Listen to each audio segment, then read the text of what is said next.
The early 90s were a fever dream. Pagers beeped like low-bit rattlesnakes. Jurassic Park made us whisper, "Clever girl," and every playground echoed with off-key renditions of "A Whole New World." Smack in that pop culture casserole landed Capcom's Aladdin for the Super Nintendo, a platformer where the most valuable item is a piece of fruit and the hero's primary weapon is his quads. Bizarre premise.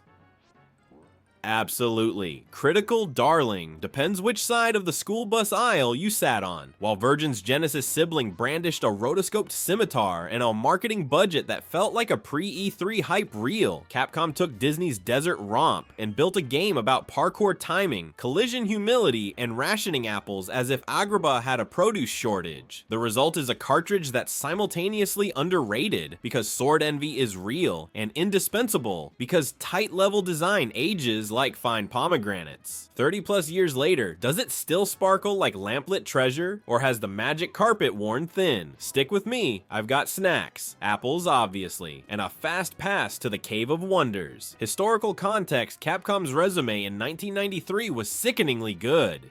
Street Fighter II Turbo owned arcades, Mega Man X was finalizing charge shot physics, and the Disney partnership that had already produced DuckTales and Chip and Dale was about to graduate from Saturday morning TV sprites to full-blown feature film tie-ins. Enter Aladdin. The movie had crushed the 1992 holiday box office, so Disney split the console rights like a dessert sampler. Virgin Interactive handled Sega's 16-bit machines. Capcom tackled Nintendo. Same plot, wildly different design philosophies. Shinji Mikami, yes, the future father of Resident Evil, directed Capcom's effort and made one decision that still sparks forum wars. No sword for Aladdin. His reasoning, summarized in a 2003 interview, was twofold. Disney worried about brand-safe heroics, and Mikami wanted movement to be the star. The game shipped worldwide in November 1993, a scant 2 months after the Genesis version. For many kids, that meant unwrapping 2 cartridges under the tree and discovering they weren't ports so much as fraternal twins separated at launch. My own first taste came via a Toys R Us kiosk with a sticky controller. I remember waiting behind a kid in Reebok pumps who kept ricocheting off the same market stall awning. Meanwhile, the Attract loop blasted a bongo-heavy remix of Arabian Nights, and the Mode 7 Palace scroll looked positively regal compared with the Genesis's Parallax Desert Shot. Capcom's marketing leaned into precision over flash. Nintendo Power dubbed it a thinking kid's platformer,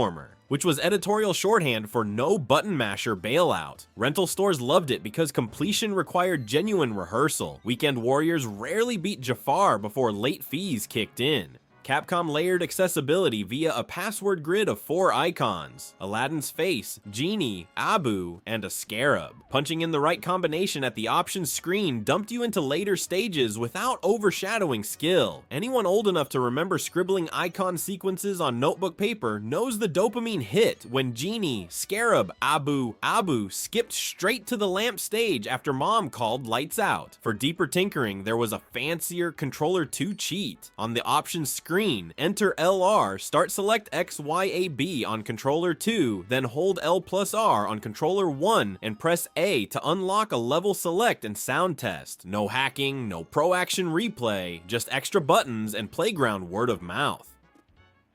Mechanics. At its core, Aladdin is a laboratory in controlled momentum. The street rat commands exactly 3 verbs: jump, grab, and throw apple. Yet Capcom wrings gold medal gymnastics from that trim loadout. Stage 1. Agrabah Market cobblestone alleys double as platforming tutorials. Guard AI windups. Saber twirls telegraph half a second before striking, train you to hop duck vault like a backyard gymnast. Banners behave as swing bars, palm tents bounce Aladdin upward, and one misplaced leap lands squarely on a snoozing camel that retaliates with spit projectiles. Disney slapstick meet Capcom hitboxes. Bonus: collect 10 red gems and a merchant sprite offers extra continues for a steal of 10 coins. First lesson: risk equals reward, sometimes disguised as haggling. Stage 2, the Cave of Wonders.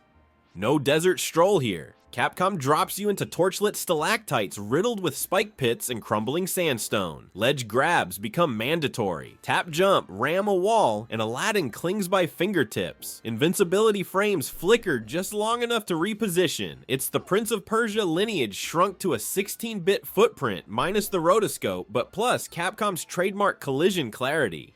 Stage 3, Escape from the Cave. The game's signature set piece. Lava surges from the screen's floor while you outrun molten doom atop the magic carpet.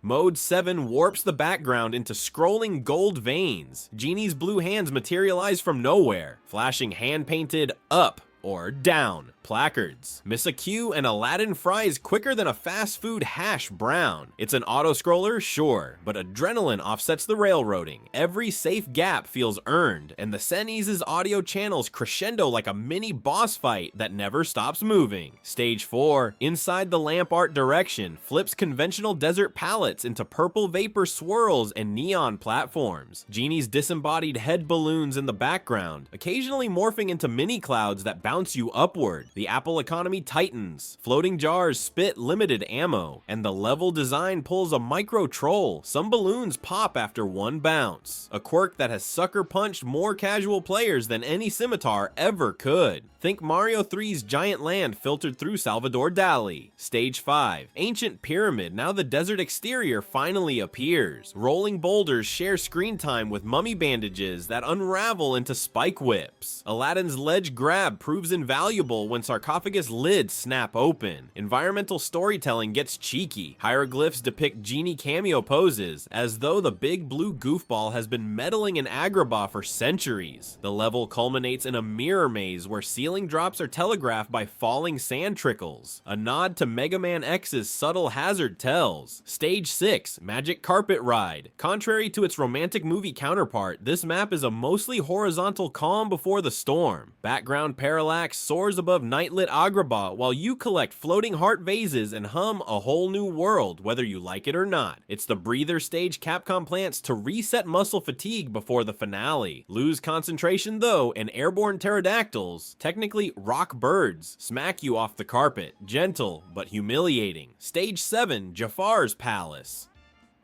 The boss rush begins with guards tossing flame swords and ends with snake-Jafar, a battle that breaks the game's own Apple economy rule by handing you infinite ammo. The serpent coils around pillars, occasionally pausing to launch fireballs. Meanwhile, his hitbox window is narrower than a roguelike speedrun margin of error. Apple arcs must align with his hood or head, otherwise they ricochet into nothingness. The final animation, Jafar dissolving in a nova of pixels while Jasmine runs to Aladdin, still feels like a technological magic trick squeezed into 2 megabytes of ROM. Mechanically, the most fascinating underpinning is how every stage escalates the ledge grab tutorial. First it's optional flare, later it's mandatory survival, finally it's the only thing between you and an insta-kill lava wave. Few platformers of the day tracked a single mechanic's difficulty curve with that kind of rhythmic precision. Even Super Mario World rotated between capes, shells, Yoshi skills. Aladdin says, "Here's a wall, cling to life or perish." A quick comedic rant, apples as ballistics. Who decided a piece of fruit could stun armored palace guards? The manual claims they're enchanted by the genie, but we all know they're secretly Capcom's commentary on resource scarcity. Miss 5 in the pyramid corridor and you'll fist pump the next amphora as though it's a rocket launcher pickup. Yes, glitches lurk. A frame-perfect left-edge collision in the Sultan's dungeon drops Aladdin through floor tiles, letting savvy speedrunners skip entire guard waves. A second exploit, lamp bounce cancel, lets you chain trampoline jumps to insta-kill the palace gatekeeper by landing repeated hitboxes before his iframes reset. But the beauty here is that none were game breakers for casual players. They merely furnish leaderboards with spice, legacy, and influence. So how did Capcom's version become the quiet twin while Genesis Aladdin hogs most documentary airtime? The obvious answer, swords photograph better than apples. Marketing reels love swashbuckling rotoscope frames. Magazine covers can't spotlight a ledge grab without looking like pose art 101. Yet among designers, the SNES cart gained cult status for its show don't tell ethos. The first screen teaches tailspin vaults via harmless crates, not text boxes. Genie hand signs deliver directional directional cues without HUD arrows. Later generations internalized those tactics. Yacht Club cited Aladdin's jump arc leniency when polishing Shovel Knight's anchor drop. Celeste's developers name-checked Aladdin-style coyote time during a GDC microtalk on player forgiveness. Speedrunning keeps the cartridge in circulation. The current verified any % time hovers just above 16 minutes, tight enough to demand risky wall clips and pixel-perfect Apple spam. Runner commentary often turns into a duel of Sonic verses. Mario philosophical jabs. Sure, the Genesis version animates like a Disney feature, but can it footstool off Genie's nose at 60 FPS? Twitch chat never reaches consensus, which is half the fun. Academically, Aladdin appears in traversal research papers analyzing early parkour metaphors in 2D space. One 2019 presentation at the Game Developer Conference highlighted the carpet escape as a masterclass in on-the-fly signposting. No pop-up arrows, just oversized rubber glove hands whose color contrast against lava demands zero reading. Accessibility advocates use it as evidence that audio-visual telegraphing can trump textual instructions, a lesson modern HUD-heavy releases still ignore. As for collectability, the cartridge stays reasonably affordable. Disney renews merchandise